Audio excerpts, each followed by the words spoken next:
This is our world. A warm, comfortable, familiar place. But walk away from the fire and look up. Our thoughts soon leave home. Are we just insignificant specks? Is the universe welcoming or hostile? We could stand here forever, wondering. Or we could turn our back on this beach, leave home, to see the universe, from here to its edge, to discover its wonders, confront its horrors. Beautiful new worlds, malevolent dark forces,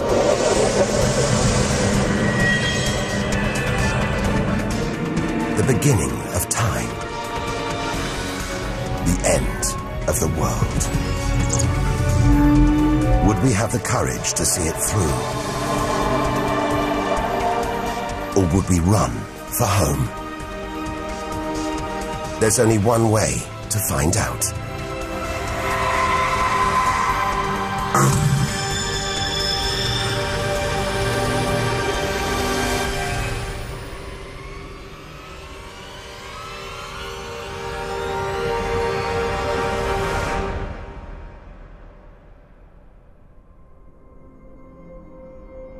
The edge of space. Only 100 kilometers up. Just an hour's drive from home. Down there, life continues. The traffic keeps moving. Stocks go on trading, and Star Trek is still showing. Looks favorable enough at this point that the race should go. The Blue Jays will be without starter Jim Clancy for a couple of weeks. He's having problems with this morning. Order! Will the honourable gentleman resume his seat? Mr. Ashton. But we have to leave all this behind. To dip our toe into the vast dark ocean beyond.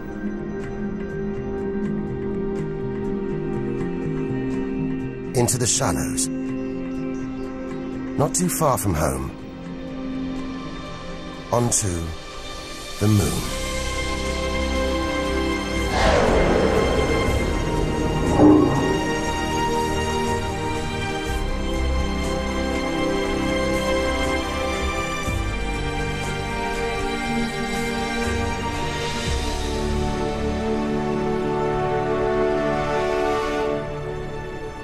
Dozens of astronauts have come this way before us.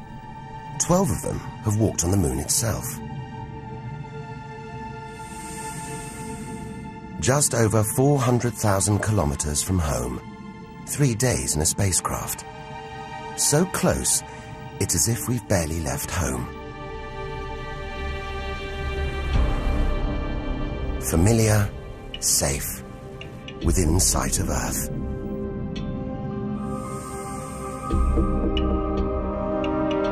It looks like a deserted battlefield, bombarded by millions of meteoroids and asteroids.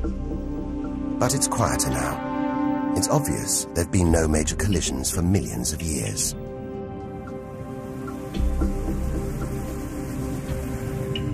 This brings back memories. The Apollo 11 lunar module. Neil Armstrong's first footprints. Looks like they were made yesterday. There's no air to change them. They should survive for millions of years. Maybe longer than us.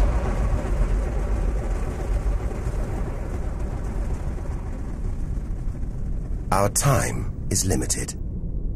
We need to take our own giant leap. Further than any human has ever traveled.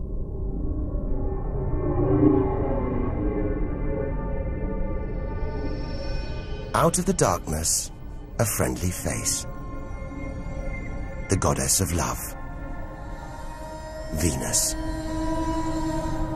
The morning star. The evening star.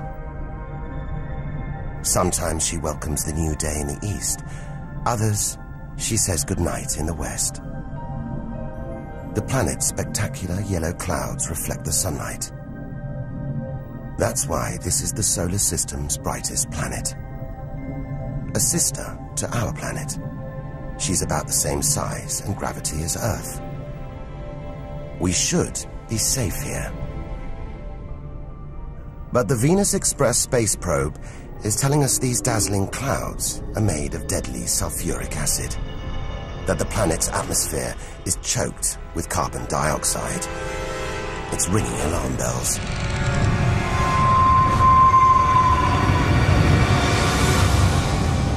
Venus is one angry goddess. The air is noxious, the pressure unbearable, and it's hot, approaching 500 degrees Celsius. Stay too long and we'd be corroded, suffocated, crushed and baked.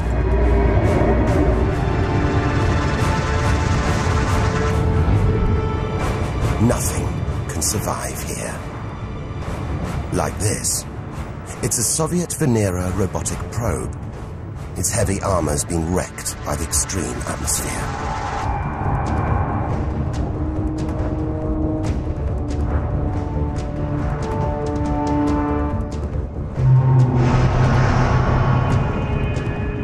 So lovely from Earth, up close, this goddess is hideous.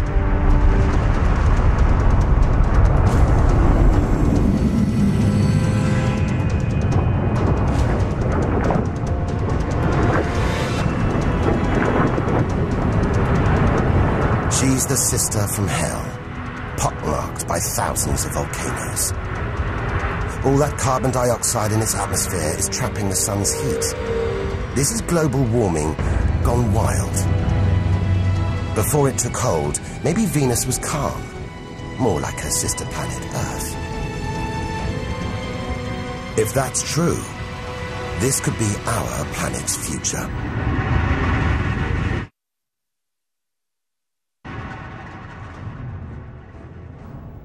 Beginning to think we shouldn't be out here, that we should turn back. But there's something hypnotic about the sun. Like Medusa, too terrible to look at, too powerful to resist, luring us onwards.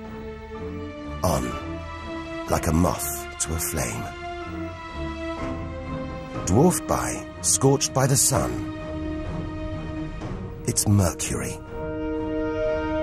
Get too close to the sun, this is what happens. Temperatures swing wildly here. At night, it's minus 170 degrees. Come midday, it's 400 plus. Burnt, frozen, and look at those scars. A sign that Mercury had a violent past. The Messenger space probe is telling us something strange. For its size, this little planet has a powerful gravitational pull. It must be heavier than it looks.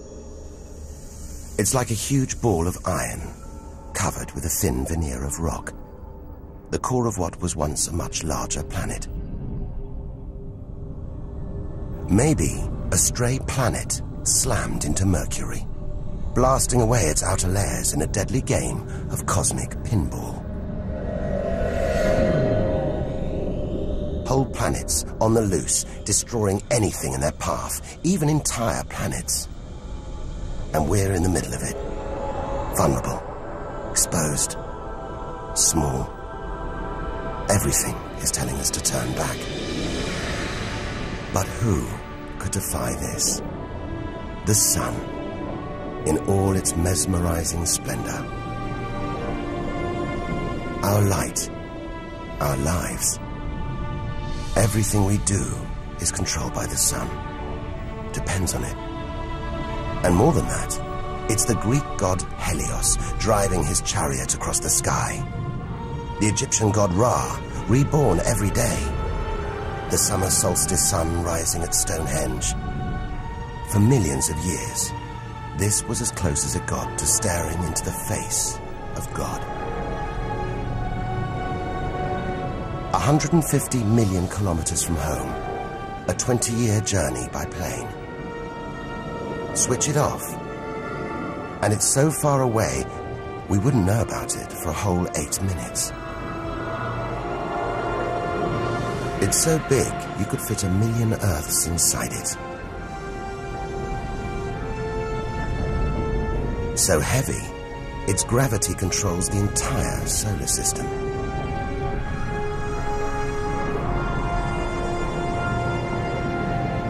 But who needs numbers? We've got the real thing. We see it every day, a familiar face in our sky. Up close, it's unrecognizable. A turbulent sea of incandescent gas. The thermometer rises to over 5,000 degrees. Down in the core, it's got to be tens of millions of degrees.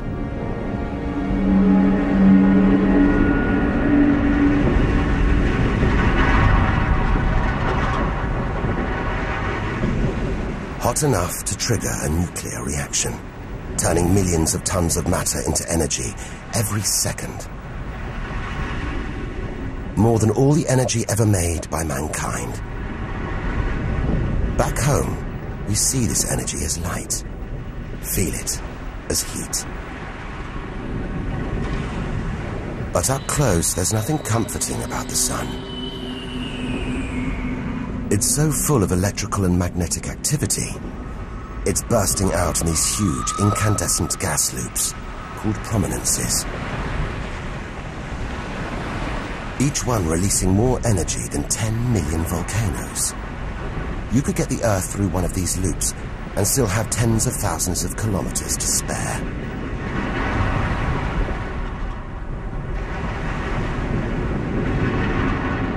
And where they burst through, it's exposing the cooler layers below, making sunspots. They're a fraction cooler than their surroundings. It's why they look black, but they're still hotter than anything on Earth. And they're massive, too. Some of these are at least 50,000 kilometers across. A solar flare. A superheated stream of electrified gas blasting deadly radiation out into space. But one day, all this will stop. The sun's fuel will be spent.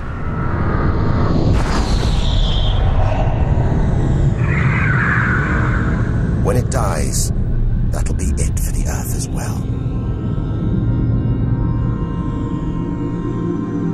This God creates life and destroys it, demands we keep our distance.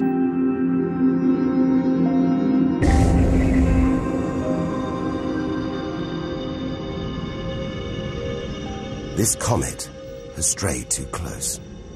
It's being boiled away by the sun's heat, creating a tail that stretches for millions of kilometers.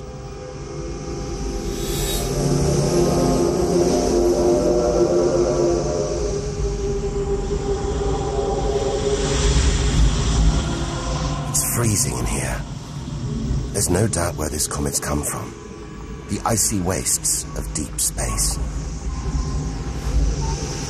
But look at all this steam, the geysers and dust. It's the sun again, melting the comet's frozen heart. A kind of vast, dirty snowball, covered in grimy tar. Tiny grains of what looks like organic material, preserved on ice since, well, who knows when. Maybe even the beginning of the solar system. Say a comet like this crashed into the young Earth billions of years ago. Maybe it delivered organic material and water, the raw ingredients of life. It may have even sown the seeds of life on Earth that evolved into you and me.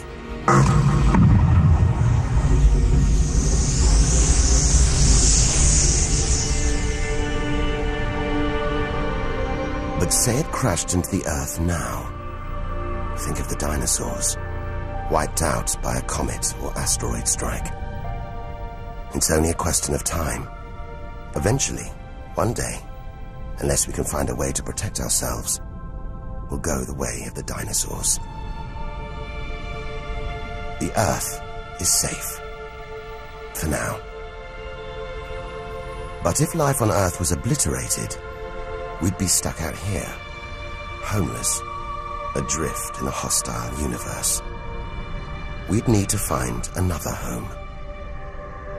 Among the millions, billions of planets, there must be one that's not too hot, not too cold, with air, sunlight, water, where, like Goldilocks, we could comfortably live.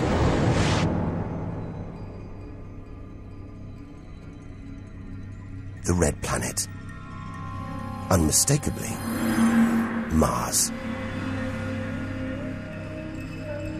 For centuries, we've looked to Mars for company, for signs of life.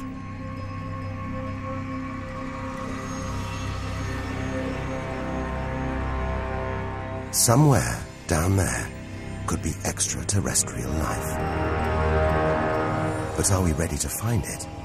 Ready to rewrite the history books, to tear up the science books, to turn our world upside down? What happens next could change everything.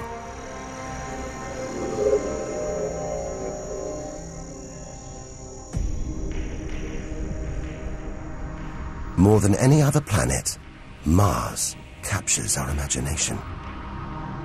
Think of sci-fi films, comics. What follows?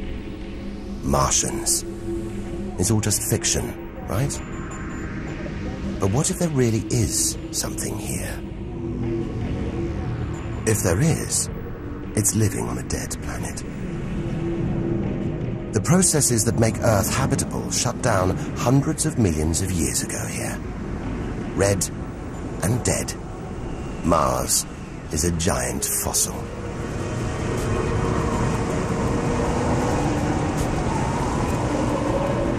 Something's alive. A dust devil. A big one. Bigger than the biggest tornadoes back on Earth. There's wind here. And where there's wind, there's air. Air that could sustain extraterrestrial life. But it's too thin for us to breathe. Full of choking carbon dioxide. There's nothing to protect Mars from the sun's ultraviolet rays. And it's cold. As low as -80 degrees. Freezing water in the ground, at the poles, and even in the atmosphere. As snow.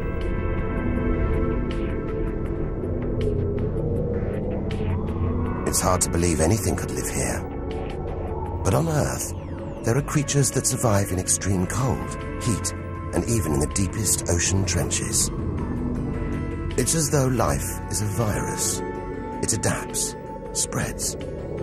Maybe we're carrying the virus of life across the universe right now.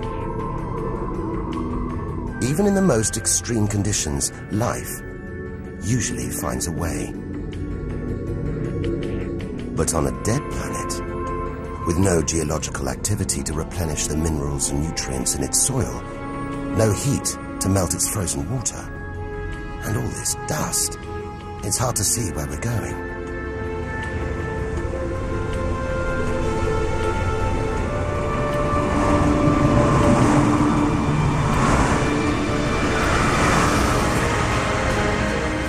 But we can't miss this. Olympus Mons. A vast, ancient volcano. 3 times higher than Everest. So wide, it would stretch almost all the way across Spain. Since its discovery in the 1970s, it's been declared extinct.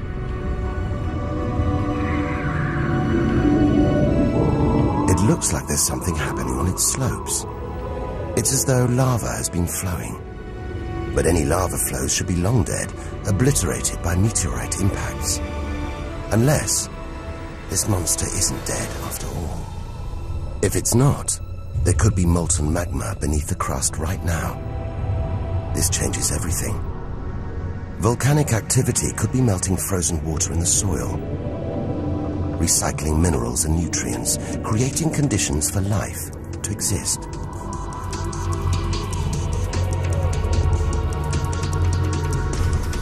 This makes the Grand Canyon look like a crack in the pavement.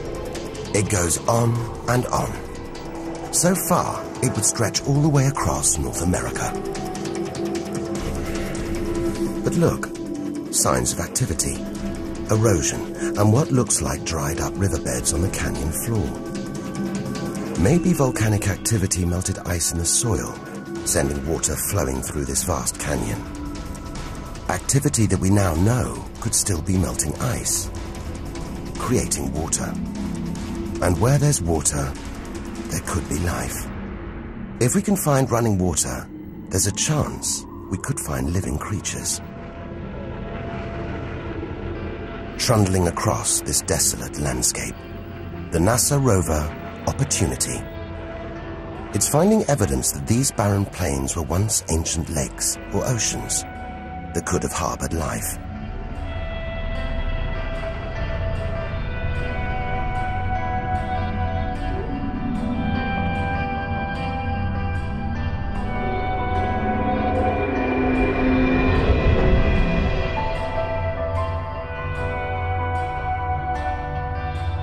Look at these gullies.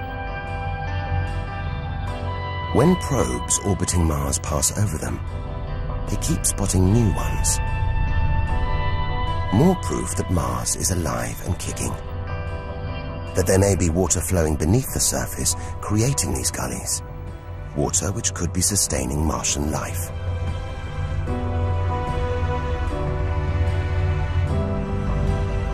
Now all we have to do is find it.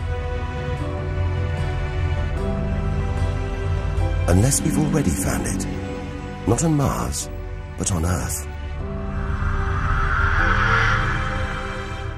There's one theory that has life starting here before moving to Earth.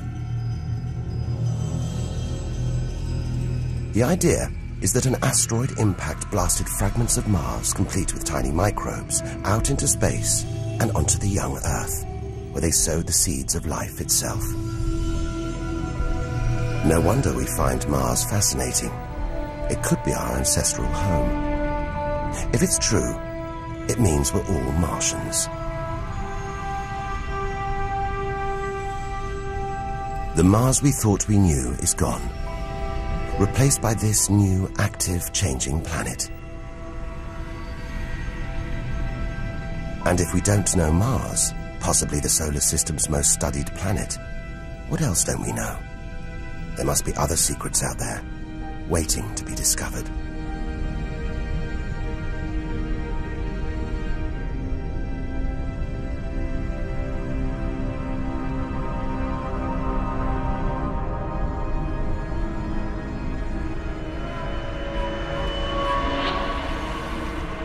This is getting scary. It's like being inside a giant computer game.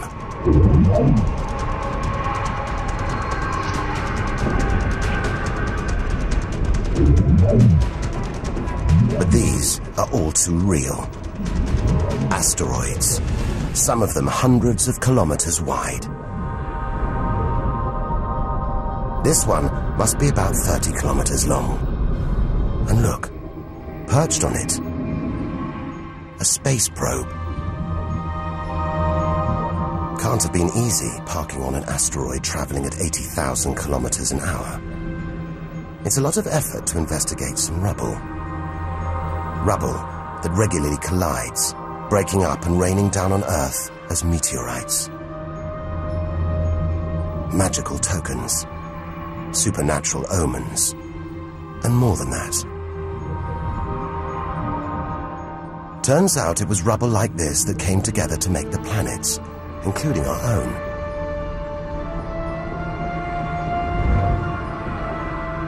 So by dating the meteorites we find on Earth, we know the planets were born 4.5 billion years ago.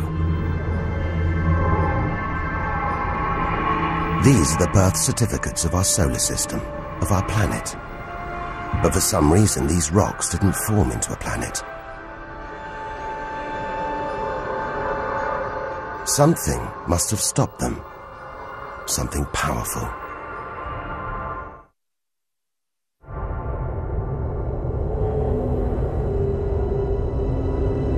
Jupiter. What a monster. At least 1,000 times bigger than Earth. So vast, you could fit all the other planets inside it. Something this big is going to have a major effect on its neighbors. Its gravity is stopping the asteroids from forming a planet. And just look at it. It's stunning. But up close, maybe things aren't quite what they seem. This huge planet is almost all gas. Land here, and we'd sink through its layers, maybe never hitting a solid surface. And Jupiter's good looks, the product of extreme violence. It's spinning at a huge rate, whipping up winds to hundreds of kilometers an hour, contorting the clouds into stripes, eddies, whirlpools. And this, the legendary Great Red Spot. The biggest, most violent storm in the solar system. At least 3 times the size of Earth. It's been raging for over 300 years. All those churning clouds have sparked an electrical storm. Just one bolt is 10,000 times more intense than any at home.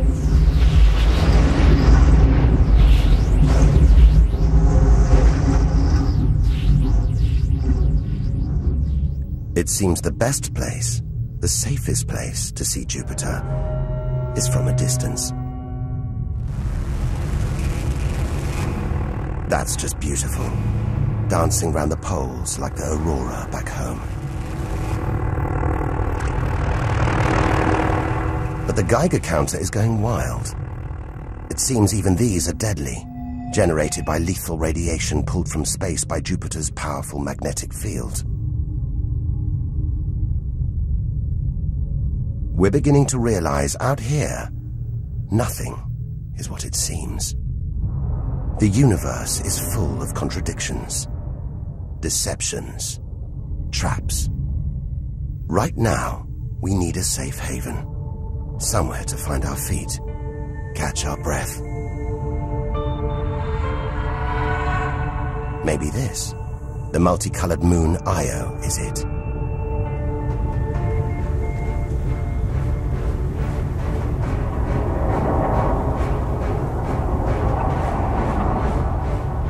Those pretty colors, a molten rock, sulfur, volcanoes, spewing burning hot ash and sulfur hundreds of kilometers into the air. This is no safe haven. This is the most volatile place we've seen since the sun. Our magical journey to the edge of the universe is turning into a desperate flight. We've got to keep believing, hoping that amidst the dangers, there are wonders waiting to be discovered.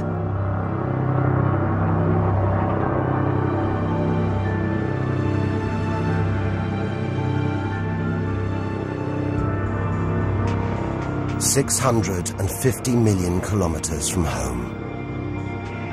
What a weird-looking place. And yet it looks strangely familiar.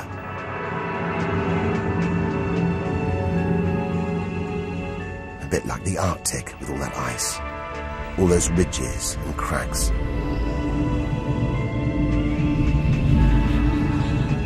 This is Europa, and maybe, like the Arctic, this ice is floating on water, liquid water.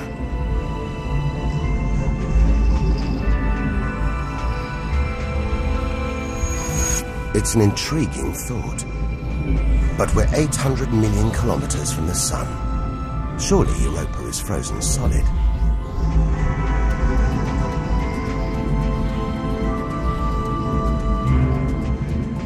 Unless Jupiter's gravity is creating friction deep inside, stopping Europa from freezing solid, allowing life to develop in the waters beneath its frozen crust. We might be meters away from aliens. From a whole ecosystem of microbes, crustaceans, maybe even squid. The only thing between us and the possibility of alien life, this layer of ice. But until we send a spacecraft to drill through the ice, Europa will remain one of the solar system's greatest mysteries.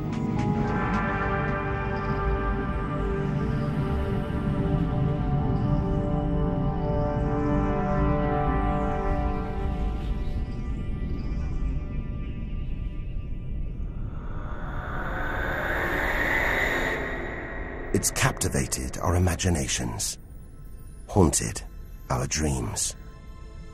And here it is, spinning before our eyes. Saturn, the jewel in the solar system's crown. Seeing it makes everything we've experienced worthwhile. There's something magical about Saturn. A giant ball of gas, so light it would float on water. Its spectacular rings would stretch almost from Earth to the Moon, but they're just a few hundred meters deep. That's the Cassini orbiter. It's picking up ghostly radio emissions, probably generated by auroras around Saturn's poles. This is the real music of the spheres. And Cassini is telling us these rings are probably all that's left of a moon shattered by Saturn's gravitational pull. Incomparable beauty from total destruction.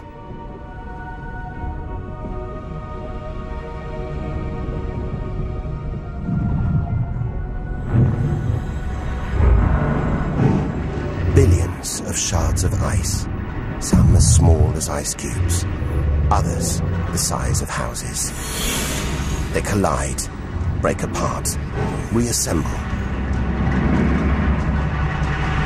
It's like a snapshot of our early solar system, as dust and gas orbited the newly born sun, and gravity worked its magic, pulling the lumps together until from debris like this, our home emerged.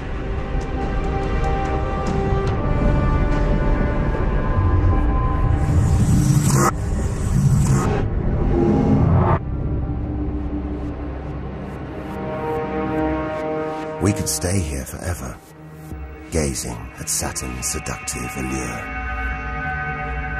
But we have to drag ourselves away.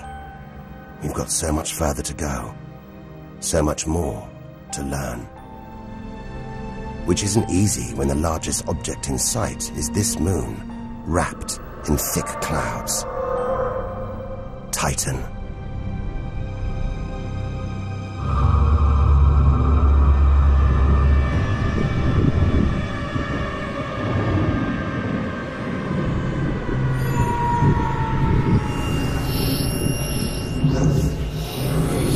It seems like there's an atmosphere down here.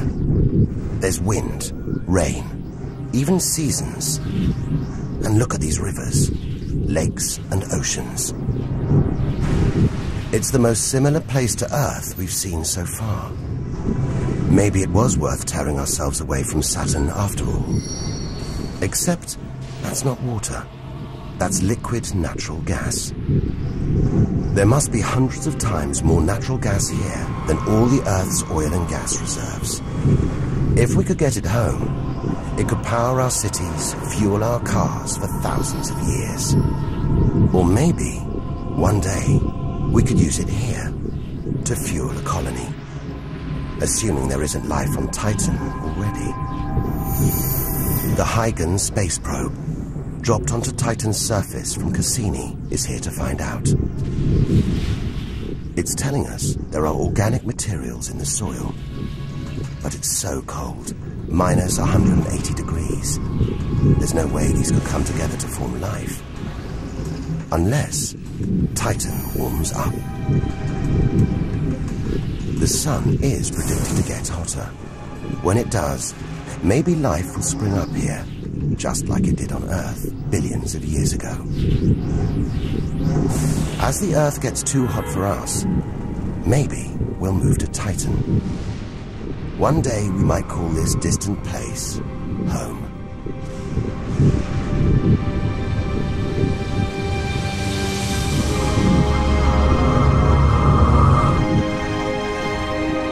Home. We're at least 1 billion kilometers away now. Beyond this point, we lose visual contact with the Earth. We're standing on a cliff, looking out into the solar system's mysterious outer reaches. If we want to understand the universe, to reach its edge, we have to jump.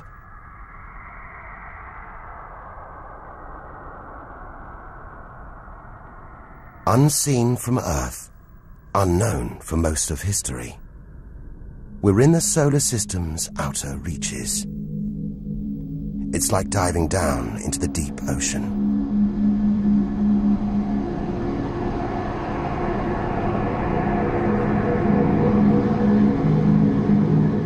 Those rings. It looks like Uranus has been tilted off its axis, toppled over by a stray planet.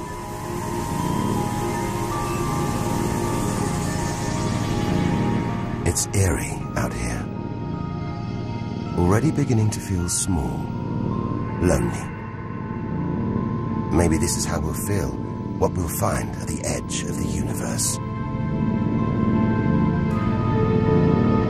But we've barely left the shore. Shrink the Earth down to the size of a pea. We've traveled less than 2 kilometers. But to reach the edge of the solar system, we've got to travel another 20,000 kilometers. Out of the deep, another strange beast.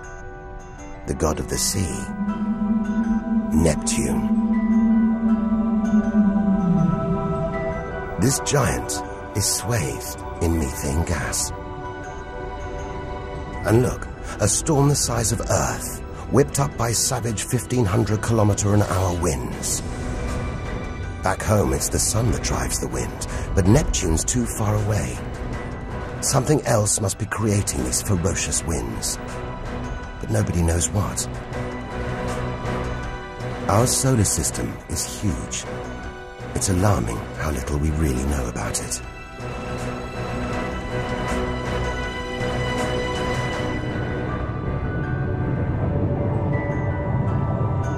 Plunging deeper, something to cling to. After all those balls of gas, a solid moon. Triton. Solid, but not stable. Just look at these geysers, cosmic chimneys pumping out strange soot. And this moon is going round Neptune in the opposite direction to the planet's spin.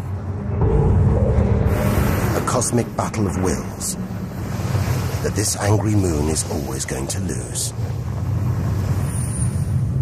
Neptune's massive gravity is pulling on Triton, slowing it down, reeling it in.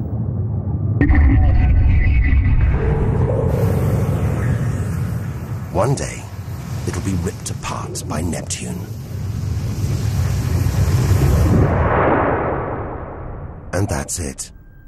No more moons, no more planets to see in our solar system. It's getting colder. We're getting further from the sun, slipping from the grip of its gravitational tentacles. But look at all this. It's not a void. It's teeming with frozen rocks, icy spheres, like Pluto. Until recently, it seemed Pluto was alone. Beyond it, nothing. We were wrong. More frozen worlds. Discoveries so new, nobody can agree what to call them. Plutinos, ice dwarfs, cubanos. Whatever the name, the implications are the same. Our solar system isn't the neat model we thought it was. Over 13 billion kilometers from home, the most distant thing ever seen to orbit the Sun, another small, icy world called Sedna, discovered in 2003. Its orbit takes 10,000 years and sends it 130 billion kilometers from the Sun. Hang on, there's something else out here. 16 billion kilometers from home, the space probe Voyager 1. If it wasn't for this bundle of aluminium and antennae, we'd have no images of the giant planets, no clue about their strange moons. It's traveling 20 times faster than a bullet, sending messages home.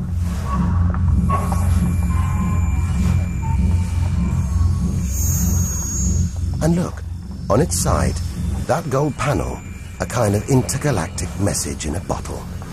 There's a greeting recorded in different languages.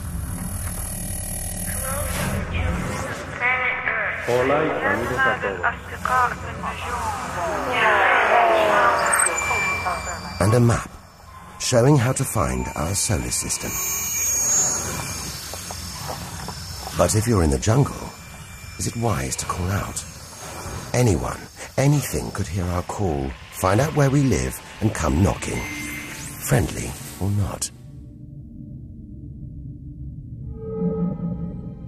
A cloud of cosmic icebergs stretching for what seems like forever. They look like the comet we saw earlier. Maybe it started life out here, until something dislodged it, sending it towards the Sun, just like the comets that may have planted life on Earth billions of years ago. And seeing all this ice, maybe they carried water to Earth too. It's an astonishing thought. The water in the oceans, in your coffee, even in your body, all from this distant celestial ice machine.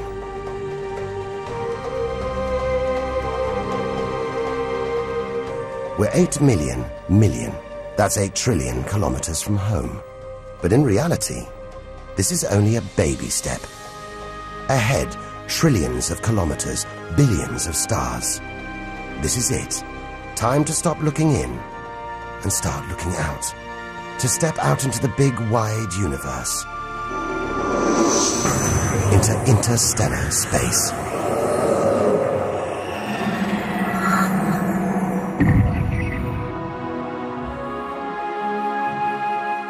Interstellar space. Far beyond our solar system.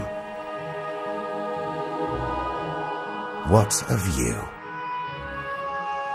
Billions of stars like our own sun, many with planets, many of those with moons.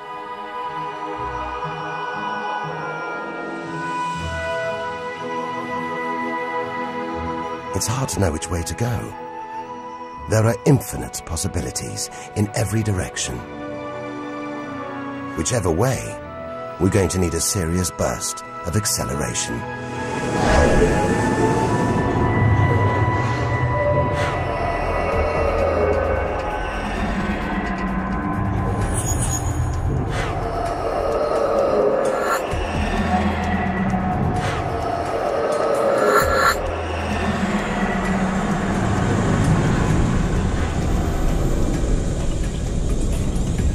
$40 trillion kilometers from home. 150,000-year ride in a space shuttle. And we've only just reached the first solar system after our own. Alpha Centauri. Not one, but 3 stars. They're spinning around each other, locked in a celestial standoff. Each star's gravity attracting the other, their insane orbital speed keeping them apart.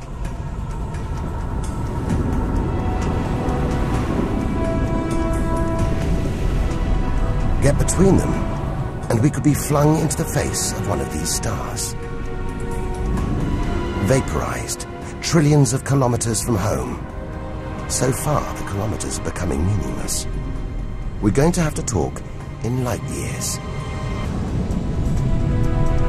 A beam of light takes 1 year to travel 10 trillion kilometers. So 40 trillion kilometers is 4 light years from home. It's crazy. Distances so vast, they're almost beyond comprehension.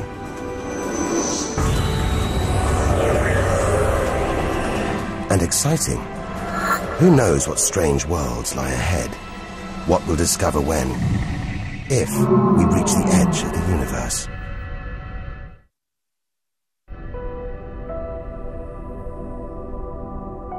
"10 light years from Earth, the star Epsilon Eridani. What spectacular rings of dust and ice, and somewhere in there, planets forming out of the debris, being born before our eyes.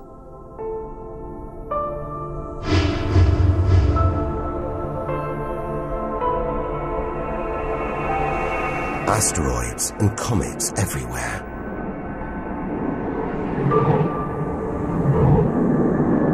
We could almost be looking at our own solar system, billions of years ago, with comets delivering organic molecules, water to these young planets, kick-starting life, just as they may have done on Earth.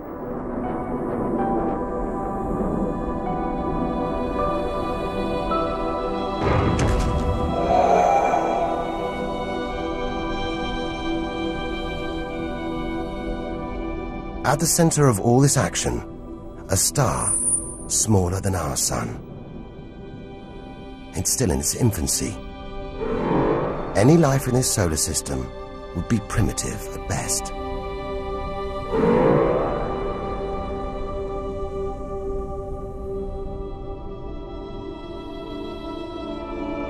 There must be more mature, developed solar systems out here. But finding them is like looking for a needle in a cosmic haystack.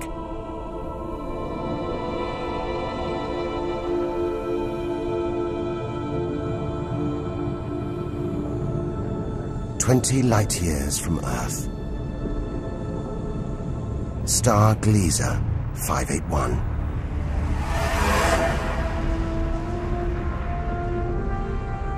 It's about the same age as our sun.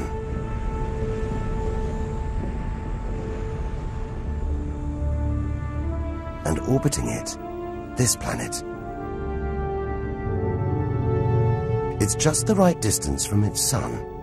Any closer and water would boil away. Any further and it would freeze. Ideal conditions for life to have evolved.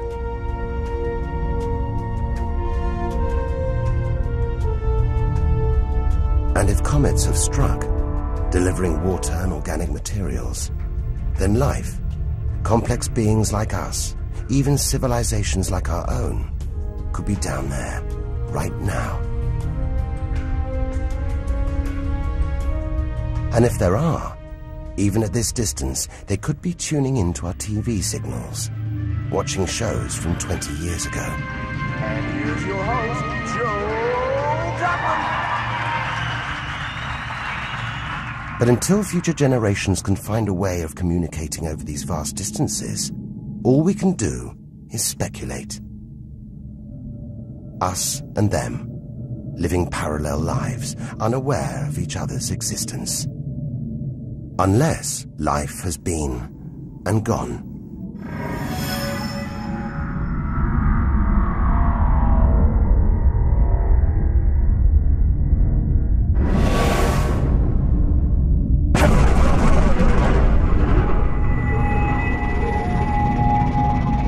That's the problem with comets. They're creators and destroyers. As the dinosaurs found out the hard way 65 million years ago. This is the needle in the cosmic haystack, the closest we've come to a habitable solar system like our own. But it's a chance encounter. There could be hundreds, millions more solar systems like this out here. Or none at all.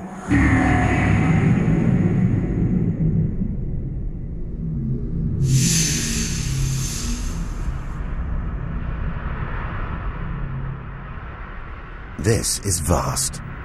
And look, it's the planet Bellerophon.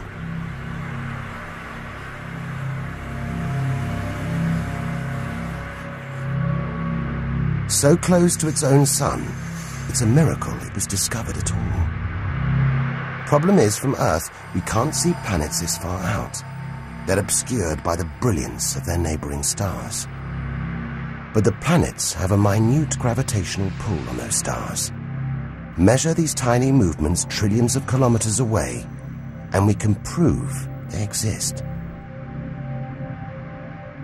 That's how we tracked down Bellerophon in the 1990s, opening the floodgates to the discovery of hundreds of other distant planets.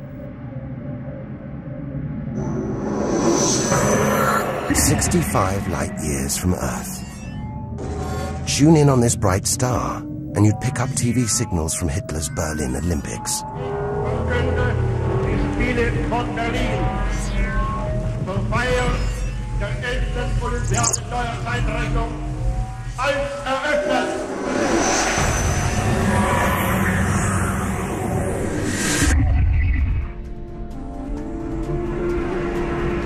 Twin stars. It's Algol, the demon star, feared since ancient times on account of its sinister behavior. From Earth, it appears to blink as one star passes in front of the other. Up close, it's even stranger. One star has expanded into the gravitational pull of the other. It's being sucked towards it. Almost 100 light years from home. Listen. One of the first ever radio broadcasts. Just a faint whisper. We'd appreciate it if anyone hearing this broadcast would communicate with us.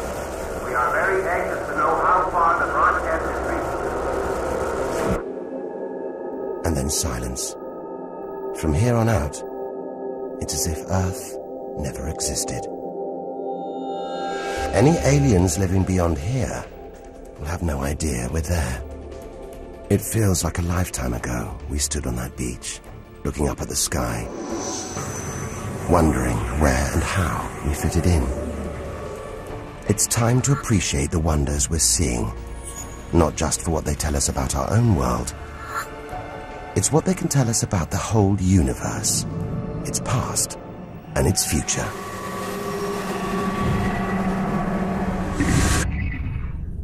Deep inside our galaxy, the Milky Way, a vast celestial library, each star a book with a story to tell.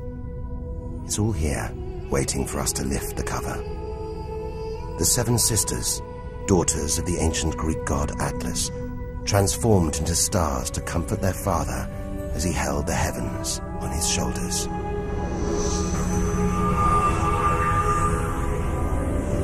And this giant, Betelgeuse, the brightest, biggest star we've seen so far. It's got to be at least 600 times wider than our own sun.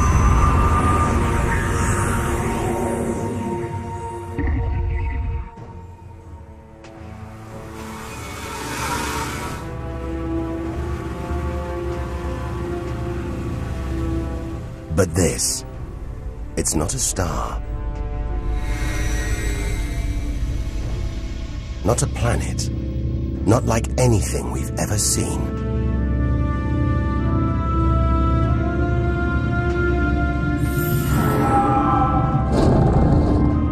A ghostly spectre, more than 1,300 light years from Earth. Orion's dark cloud. Dust and gas, so dense it's shrouding us, shutting us off from the universe outside. There, deep inside, a ball of light, pulling the dust and gas towards it, heating up, merging into a ball of burning, hot gas. Like a star, like our sun, in miniature. It's millions of degrees inside it. So hot, it's beginning to trigger nuclear reactions, the kind that keep our sun shining. Making energy, radiation, light. A star is being born.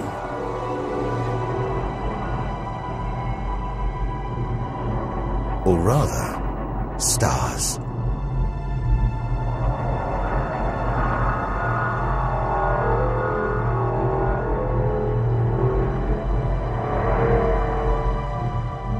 Orion's dark cloud is a vast star factory.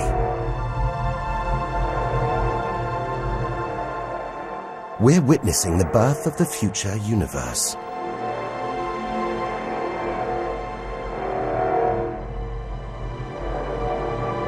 We've come to expect hostile horrors, but we're discovering one of the universe's greatest creative wonders: star birth.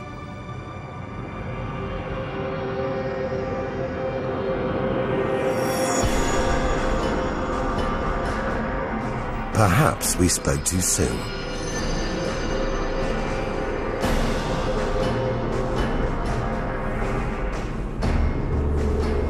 Jets of gas, exploding outwards at 200,000 kilometers an hour,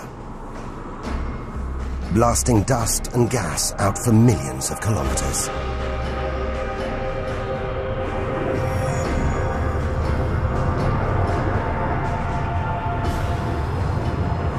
It's unbelievably violent, but look at the results. It's beyond words. Nebula, vast glowing clouds of gas, hanging in space. With no wind out here, they'll take thousands of years to disperse.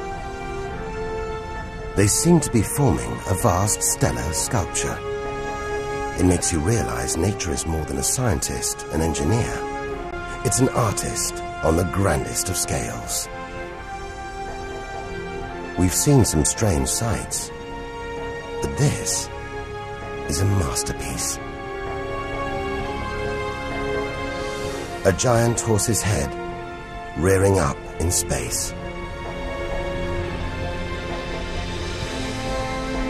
Stars are born, grow up, and then what? Do they die?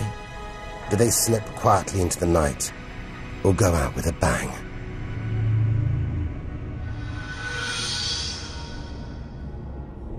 Somewhere between here and the edge of the universe lies the answer. Nearly 4,000 light-years further, luminous clouds suspended in space, encircling what was once a star like our own sun. All that's left of it are these brightly colored gases. Elements formed by nuclear fusion deep inside the star, released into space on its death. Green and violet, hydrogen and helium, the raw materials of the universe. Red and blue, nitrogen and oxygen, the building blocks of life on Earth. For us to live, stars like this had to die. The oxygen in our lungs, the nitrogen in our DNA, it was all produced by nuclear fusion in stars that died long before the Earth was even born. We are made of stellar nuclear waste. Our family tree begins here.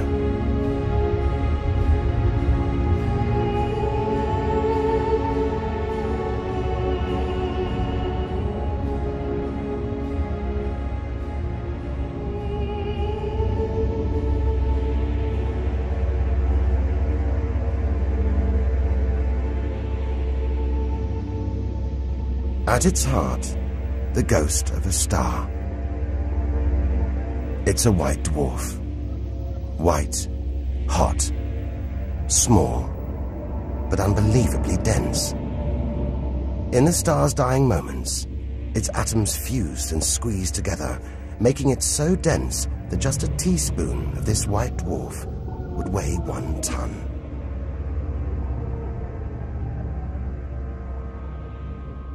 It's a chilling premonition of our sun's fate.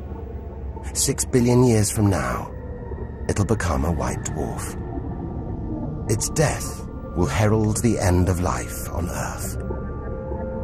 It makes you wonder how many other worlds have been and gone. Stories left untold. Celestial books lost forever.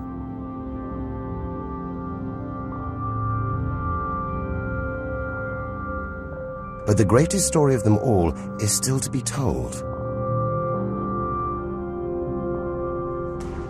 We must go back through time to the very first chapter to tell the story of how the universe began.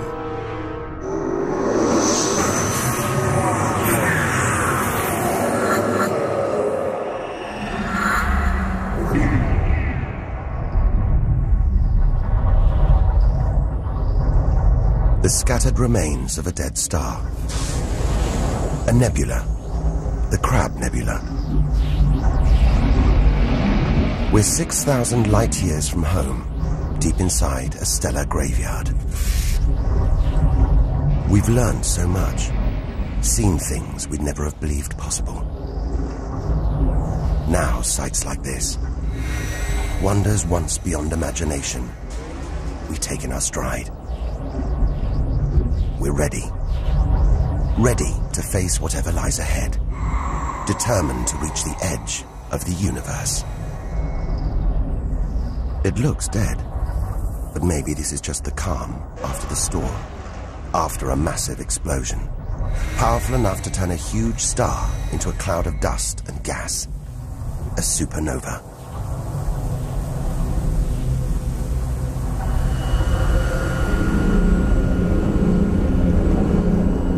The eye of the storm, a spinning, pulsating star, a pulsar.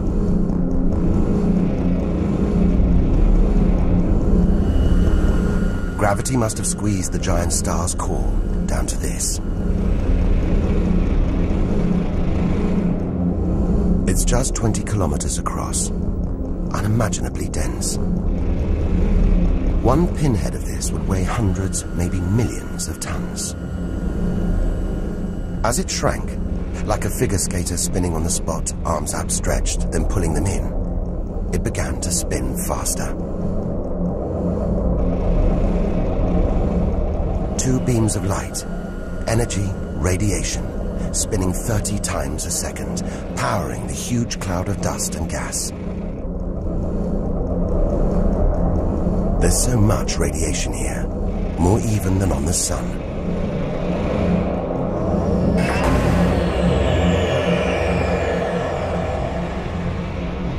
That was easily the deadliest thing we've encountered so far.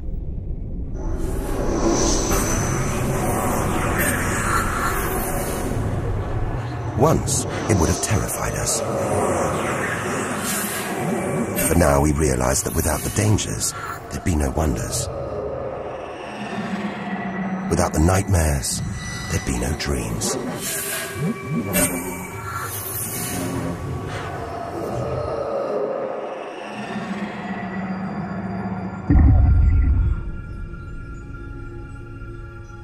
Getting a strange sensation. A feeling, as though there's something bad out here. A malevolent presence. The one thing we didn't want to encounter. Impossibly black, blotting out the stars behind it. We are staring into the face of extinction.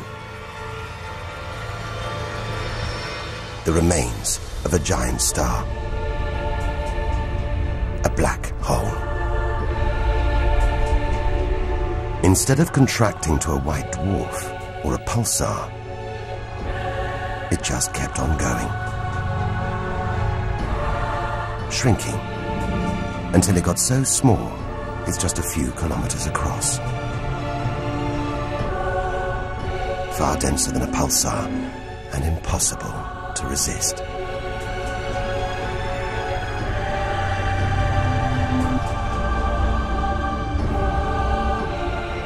Stray too close, and there's no turning back. Now we know why it's a black hole. Its gravity is so intense, not even light can escape. This asteroid, it's a lump of solid rock, but it's actually stretching, being dragged towards the gaping hole. Inside, there's no matter as we know it. No time, no space. All the rules of physics collapse.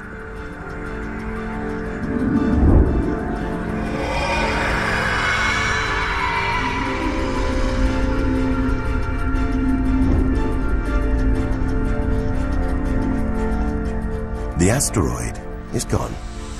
Truth is, nobody really knows where. We're looking at the limit of human understanding. There could be millions of black holes creeping around our galaxy. More perhaps than all the stars in the sky. But we wouldn't see them until it was too late.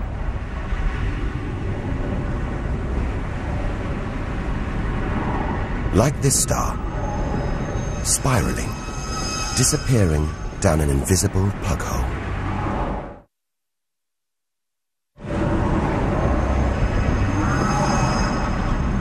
Who's to say we don't live inside a vast black hole?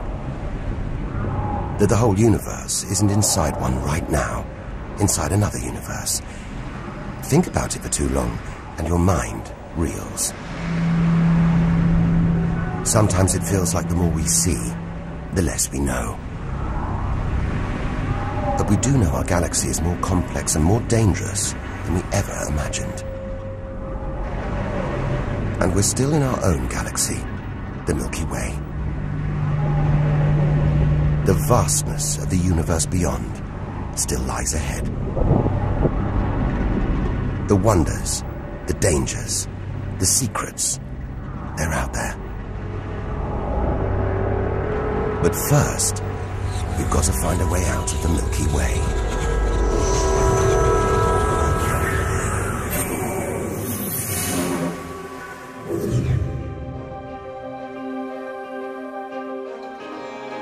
"7,000 light years from home, still deep inside our own galaxy. It's as though we're in a forest thick with trees, each so beautiful, so fascinating. It's impossible to look beyond, to see the bigger picture. We have to find a way through, reach the clearing at the galaxy's edge. Only then can we begin to understand where it and we all began. But faced with sights like this, it's hard to leave.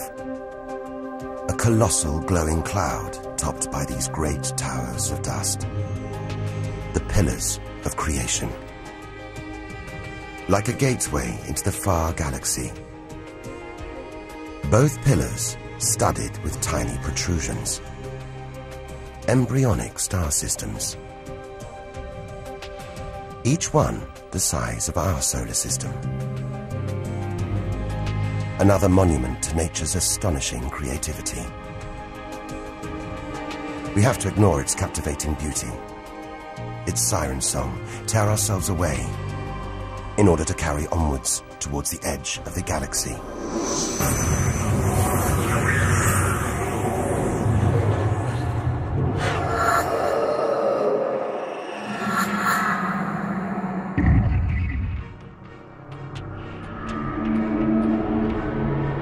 Dazzled by the Milky Way's beauty, we've been blinded to its terrors and strayed into a cosmic minefield.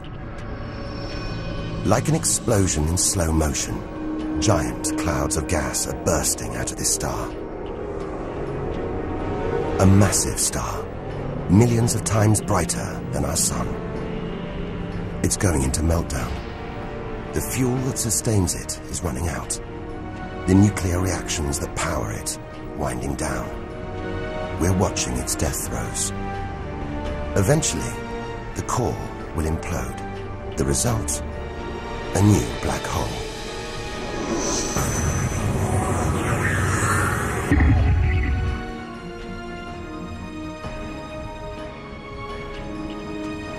An even bigger, dangerously unstable star.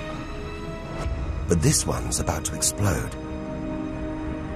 And when a star this big dies, it's 100 times more violent than a supernova. Somehow we've stumbled into the most violent star death imaginable.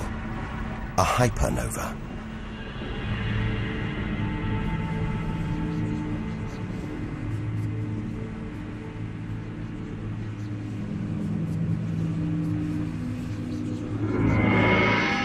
The core's collapsed. It's becoming a black hole.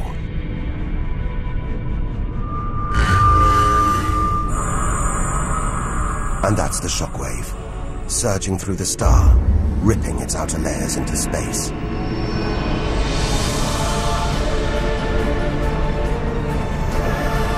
There's lethal radiation everywhere, enough to have a catastrophic effect on any planet unlucky enough to be nearby. When virtually every species on Earth was wiped out 450 million years ago, the culprit may have been one of these.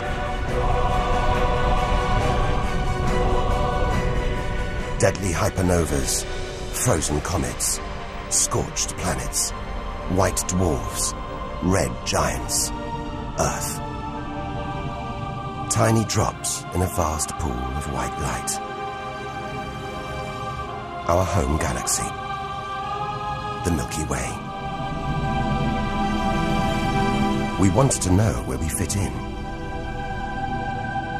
Here's our answer.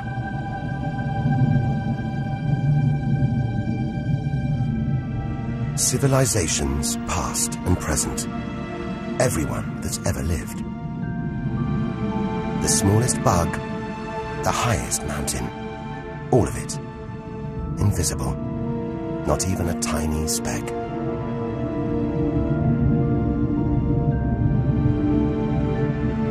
Our home is a minor planet of an insignificant star. If it disappeared right now, who or what would even notice? And yet, so far we found nowhere else we would rather live. Nowhere we could live.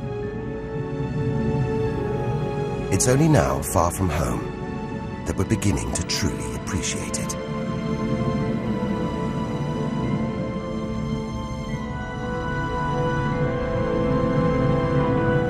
Look at all these stars. Hundreds of thousands of them. Surely one of these, more than one, must be capable of supporting life.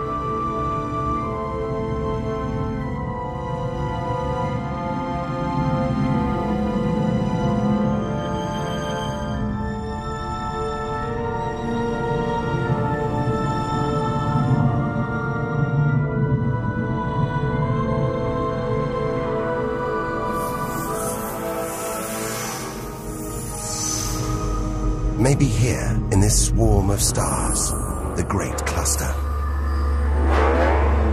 Back in the 1970s, astronomers sent a message in this direction, detailing the structure of our DNA and our solar system's location.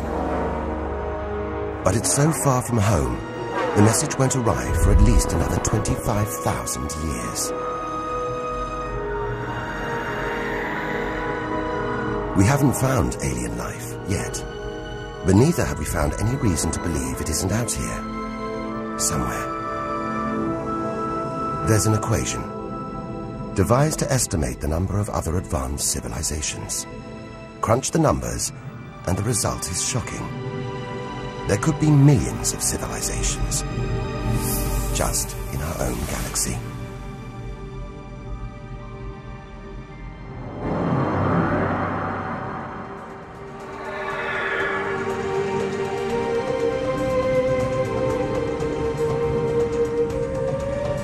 Everything we have seen so far is inside the Milky Way. Now here's our chance to see other galaxies, to glimpse the even bigger picture, and perhaps to answer the ultimate question: where does all this come from? We are now ready to leave our solar system, our galaxy, and enter intergalactic space.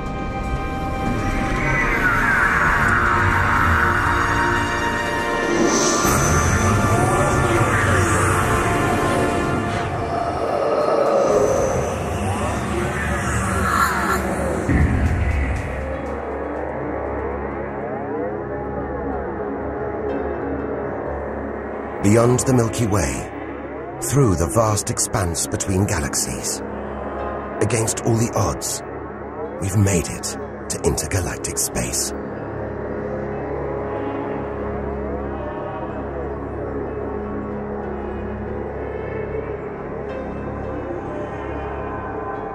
Out here, there's no horizon in sight. Even the closest galaxies are millions of light years away. The remains of galaxies ripped apart by the Milky Way's huge gravitational pull. Scattered through, nothing.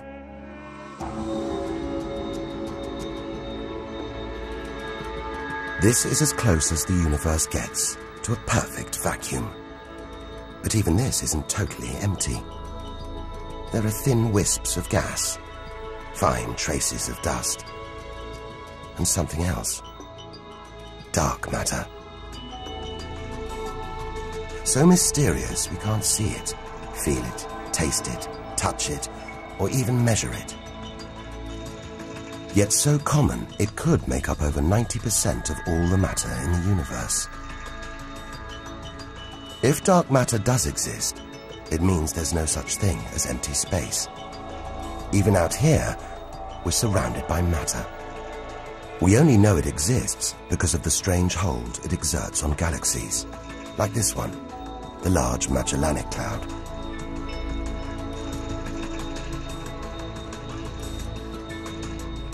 More than 6 billion years in today's fastest spacecraft, 160,000 light-years from the Milky Way, at the edge of its gravitational reach. This galaxy should spin off into space, but something is holding it here. Something invisible, powerful, dark matter. Stars, clusters of stars, nebulae. It's a vast astronomical treasure house.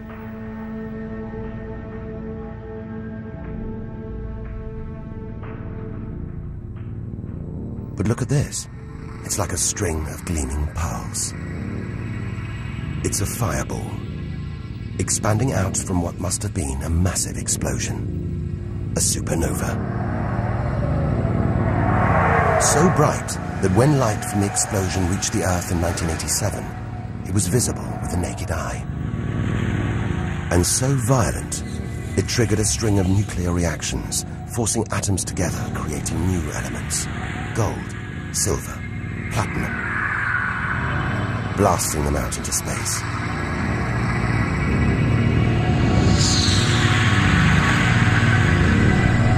The gold in the ring on your finger was forged in a massive supernova like this, trillions of kilometers away, billions of years ago.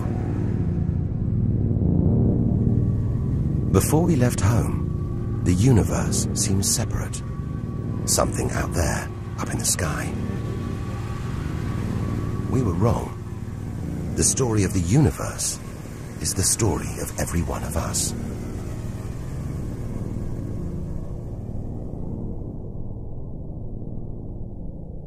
It's comforting to remember as we venture through this abyss. Further and further. Faster and faster.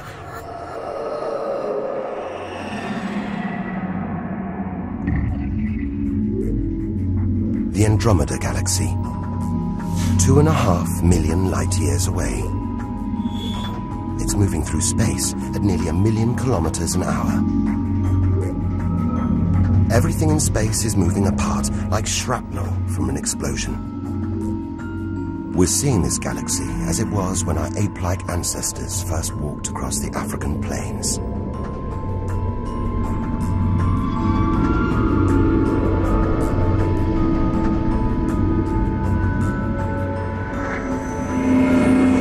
We go further through space, and further back in time. This doesn't look right. A whole galaxy exploding. The only thing large enough to cause an explosion on this scale has to be another galaxy. It looks like the end of the world, but we've seen enough to know things are never that simple. This galaxy won't die. It'll be reborn. A new shape, perhaps even new stars.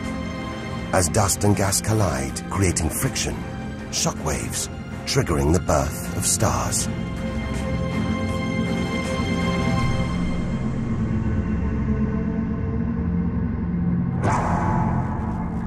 There's order in this chaos, a pattern behind the infinite variety, an endless cycle of birth and death, creation and destruction.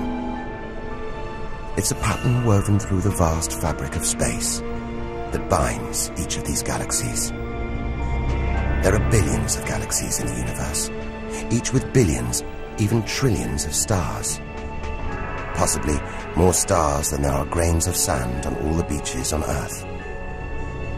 And all of these are just the stars that exist now. What about the stars that have been and gone? All the stars being born, yet to be born. We're finally beginning to see the big picture, and it's grander than we ever imagined.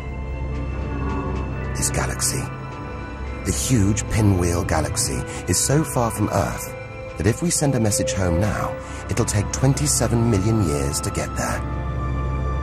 Who knows whether our species, our planet, will still be around to receive it? Most likely not.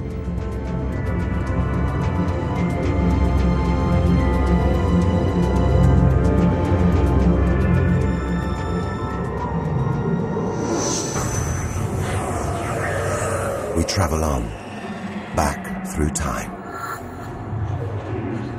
Past the point where the dinosaurs were wiped out. Past the moment where the first creatures clambered onto land.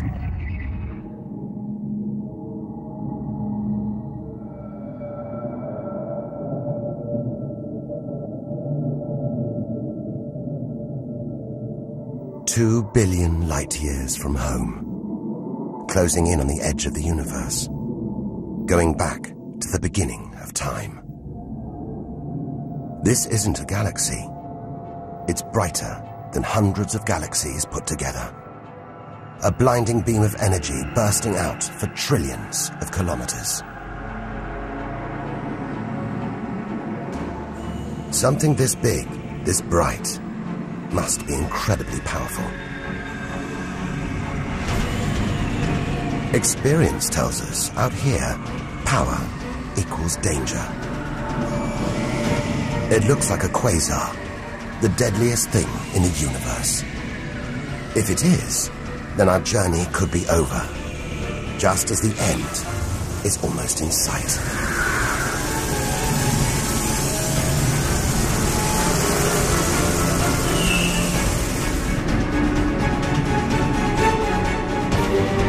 The deadliest, most powerful thing in the universe. A quasar. A swirling cauldron of super-hot gas, brighter than hundreds of galaxies.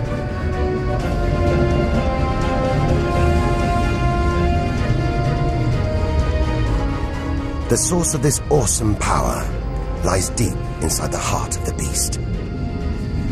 A heart of darkness. A supermassive black hole, as heavy as 1 billion suns.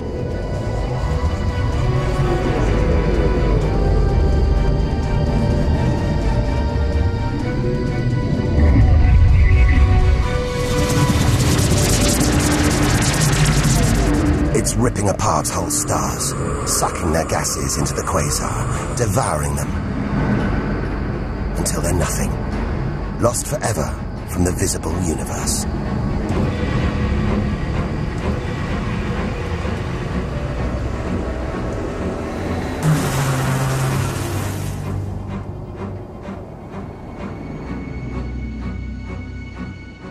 We've seen the worst the universe can throw at us, the most powerful and destructive forces the universe produces.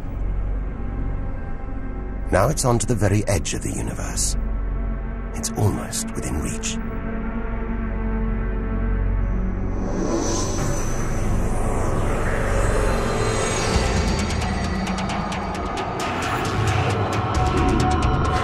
We'll need to go further, go faster if we're to cross the final reaches of the known universe.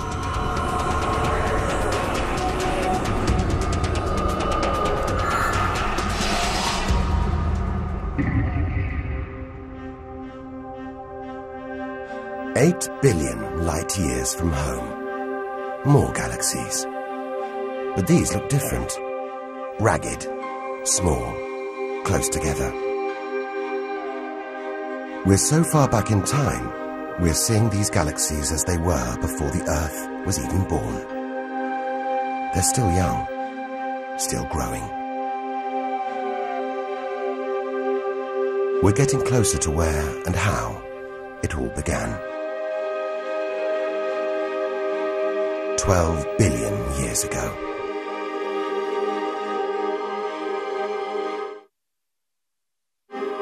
Look at the galaxies now. They're more like primitive plankton floating in a vast, dark ocean.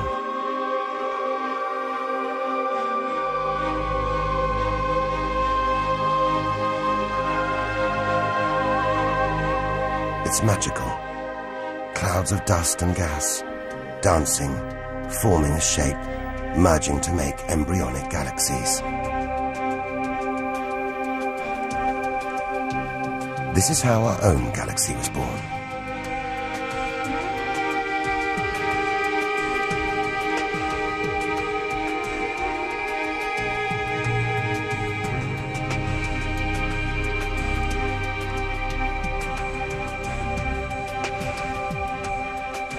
They're disappearing.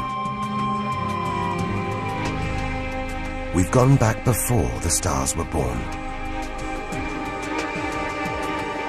Into a cosmic dark age. And before that, light. The afterglow from a massive explosion. The explosion which created the known universe.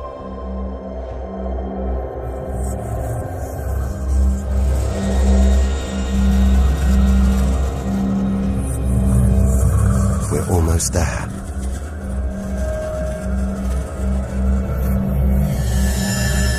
This is it. We've made it. The edge of the universe.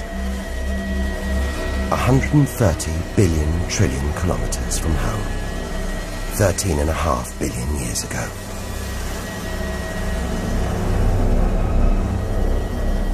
The very instant of the Big Bang. The most violent, most creative moment in history. Everything that's ever happened follows from this moment.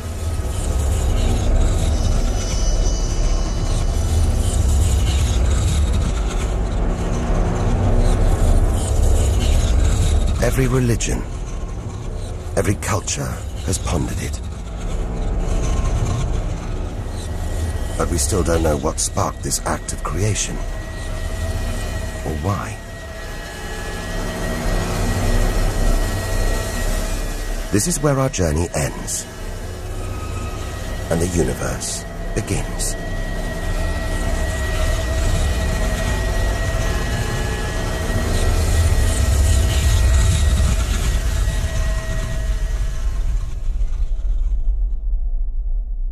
An infinitely hot, small, dense point erupts.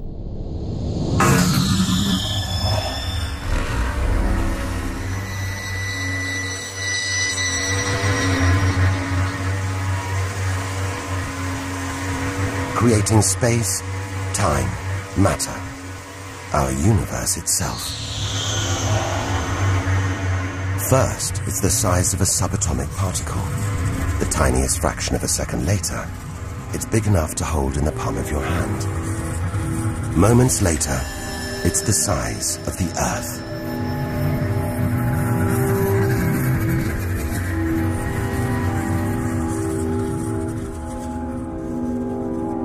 Today, the light from the Big Bang is still spreading out as a hiss of radio static. Your TV aerial picks it up. You can see it as static on an untuned TV.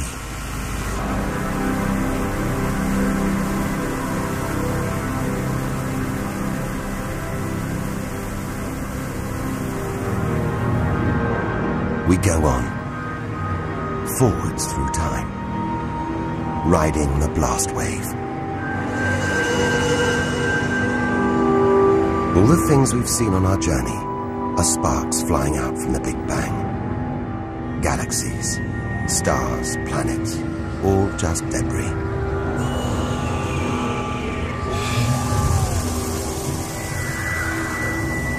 Back through our galaxy.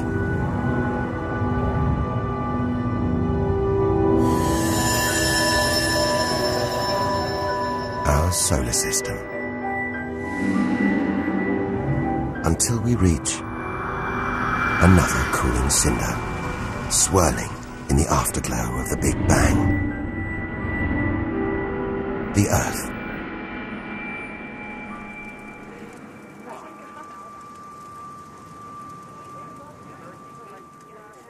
We had to go back to the past to see our future.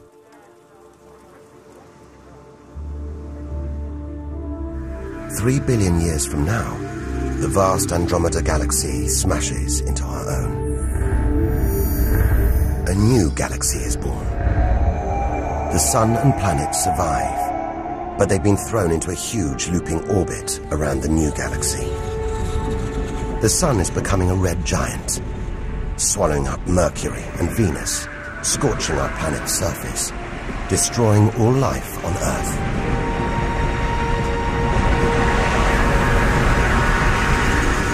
The sun dies, shrinking to a white dwarf. Neighboring stars are dying too, being replaced by white dwarfs, pulsars, black holes. The lights are going down on the galaxy.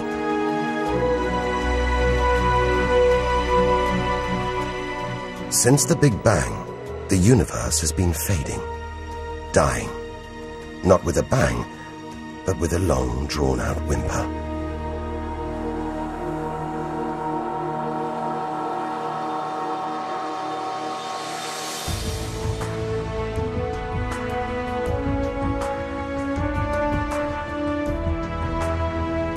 But there could be a way out, an escape route from our dying universe.